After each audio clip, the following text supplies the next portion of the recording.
about to do something heinous. Off the top rope! Boom!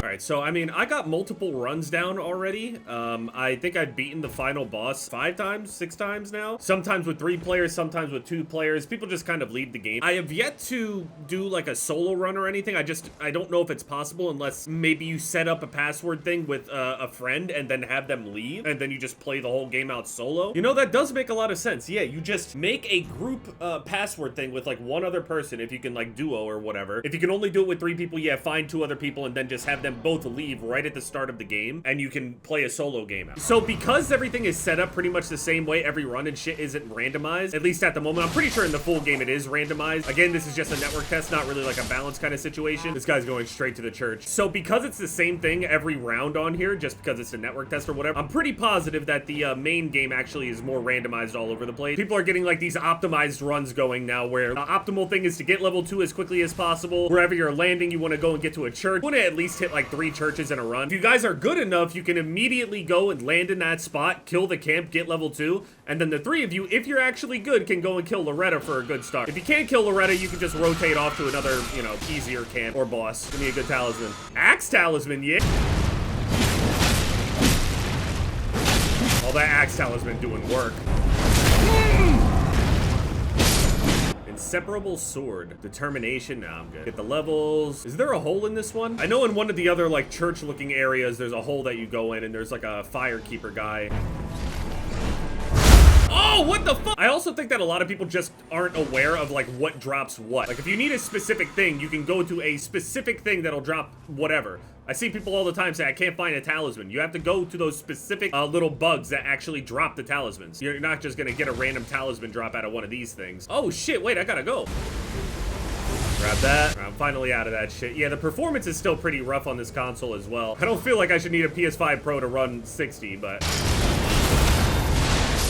Our team seems to be active at least. We got paid. The Everjails, from what I know, it just spawns a boss. It doesn't drop any loot for you. The field bosses drop loot, like that guy over there. Millicent's prosthesis, sure. These guys know what they're doing. They're farming. It's very fast paced. You just want to go from spot to spot to spot. It definitely does get repetitive if you already like know the route and everything for sure.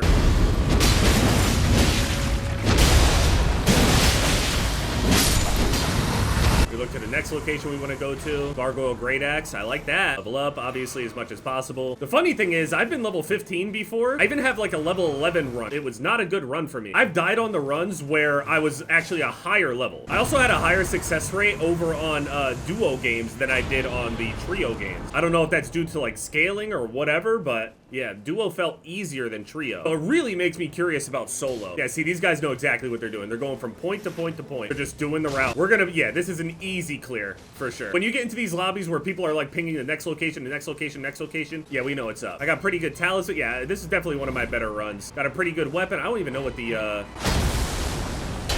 oh my god, it's Cragblade. Oh, wait, this might be the best build I've had so far. This is how I would try to build myself in the base game. I love me some charge attacks. And we're gonna stomp this shit like bad. You can already tell. I don't mean to make it like real sweaty or whatever. I think once they add the more RNG element, it'll be a lot more fresh. Oh, this centipede is cooked.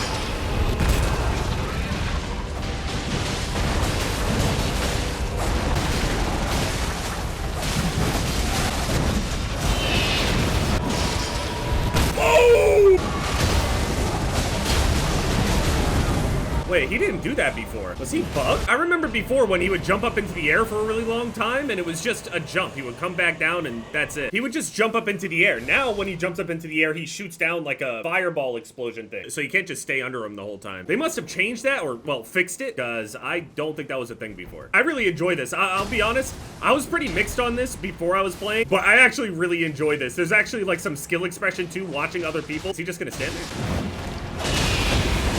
Yeah, we absolutely slaughtered this poor dragon. Holy shit. Royal Greatsword. Oh my goodness, 240? I mean, I don't know which one is better. Like, yeah, I can see the numbers here, but if this is Cragblade buffed along with charge attack buff, maybe it does still do more damage. I don't know.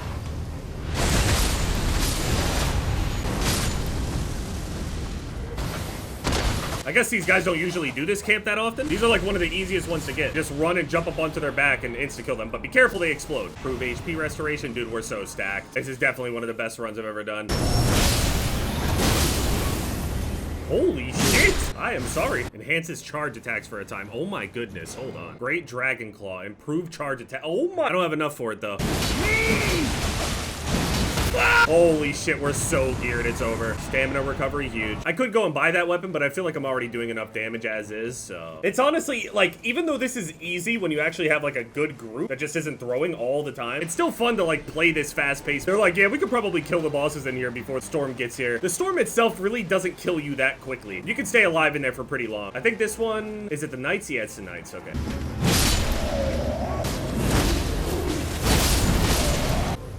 More poise, holy shit. Level 13. Yeah, these guys were super efficient. This is probably the best group I've ran with, besides like the couple duos that I've won with as well. It was very easy. People were communicating effectively, playing well, not dying for no reason. What the fuck? Oh, okay. That was weird. Oh, dude, Margaret is so dead. No!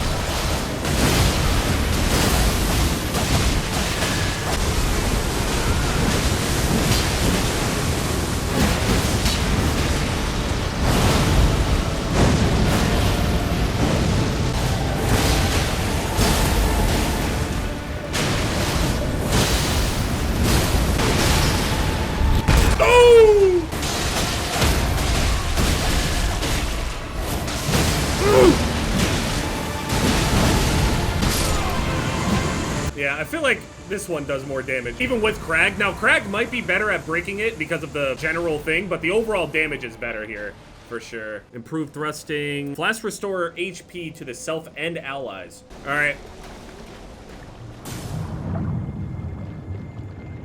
Okay, maybe I'm weird, but does anybody else want to be in like a jelly pod? Just me? This looks super comfy. All right, level 14. I've been level 15 before, and it didn't really seem to make too much of a difference with the overall level. Obviously, it's important, but nothing insane. It makes me so happy when I run into good Elden Ring players, because the whole time we keep talking about like Elden Ring is like this single player game, and the way that you do things don't really matter. And like, yeah, to a degree, if you're casually playing it, sure. But to be able to actually express it, and it be very noticeable, is super validating. You can see the difference in the caliber of player when you're playing with good players. Like, sure, yeah, play the game, beat it however you want to. Absolutely. Play the game, you bought it, it's whatever exploits or other things that are in the game for you to use, go ahead, use them. But I just want there to be recognition overall that some runs are absolutely more difficult than others. If we could just recognize that reality, that would be nice. I wonder if I do extra damage with this frost to a fire boss.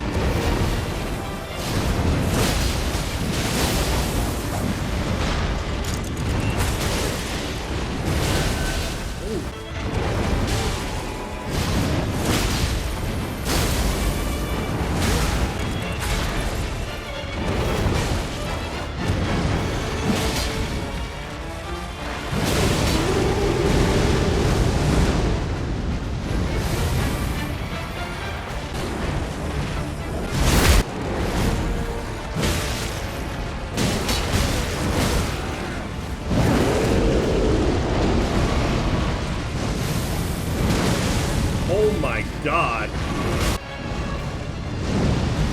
Okay, it's not too bad to dodge.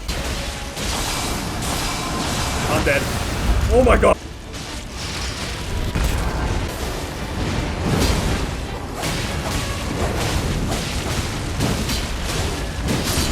Nice.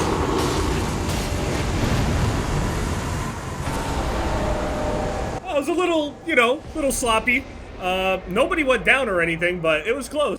I'm telling you, Guardian is so underrated. A good Guardian can keep everybody alive so well. I know it sounds weird to talk about that for like a tank in Elden Ring, but it does. It's pretty good. Yeah, I mean, that's like my 7th time, 8th time or something like that completing these. Definitely got it down. I mean, that's a very experienced run. That right there is like a perfect example. Once the RNG elements are like fully implemented and everything, all of the items are very different. All of the shops are very different. Different bosses and stuff like that spawning, as well as obviously new missions missions and stuff that aren't just this final boss. I'm not sure how many there are in total, but I actually like this game. Like, just for repetition, the moments where I get the urge to do an Elden Ring run, like just a simple normal run, I could just play this. This feels like a run condensed down into like 40-ish minutes. I really enjoyed this network test. I might be able to upload another video on it tomorrow, but it really depends though. I do have to get through Dark Souls 2. I feel like I'm close-ish in the base game of Dark Souls 2, but the DLC is a whole different thing. But again, I'll have to see when I get there. People have been enjoying this series. I've been enjoying it, so we'll see when I get there.